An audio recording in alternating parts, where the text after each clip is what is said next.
Okay, welcome. Here we're going to check to see if, in this video, we're going to check to see if from a table we can tell if we have a linear situation or if we are nonlinear. So in the first table here, we're going to find our linear by checking out our change in x's and our change in y's. So here I've made what I call the ears, or the change in these values. From 3 to 5, our change is a positive 2, as is from 5 to 7, and also from 7 to 9. So all those were positive 2 changes. On the y-axis, in the y change, the output y, we also have a 2, 2, and now we have a 3.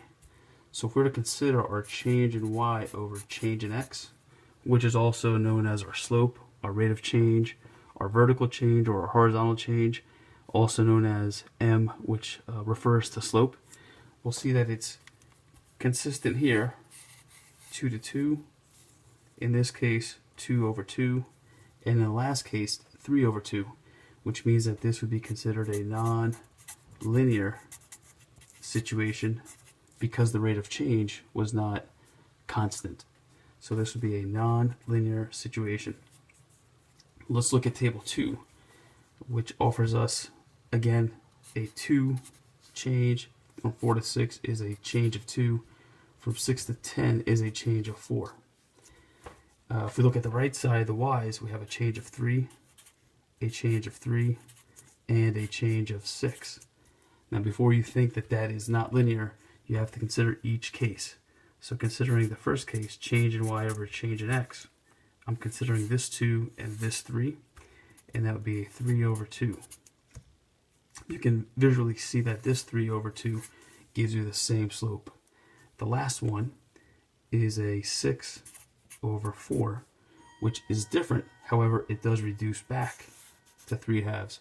So this is considered a linear situation. This is linear. Now, if it is linear, we can find the rate of change. And the rate of change is 3 over 2.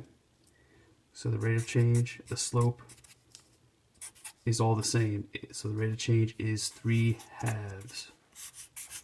If you want to go further, we can walk this back. We go 2 back, we go to 0. We go 3 back, and we go to 0. That tells us that we are not just linear, but we're also proportional, which means that we go through the origin and are linear.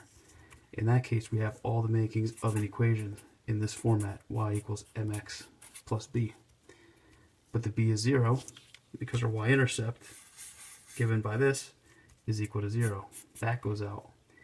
Y equals mx, and our m is our slope, our rate of change, all these mentioned earlier. It takes all those names, and so our final equation is y equals 3/2 x. And from this table, we saw that it was linear, we saw that it was proportional, and we made this equation right here. Thank you for watching. I hope the last 3 minutes and 45 seconds were valuable, and that you come back to see more videos. Thank you. Good night.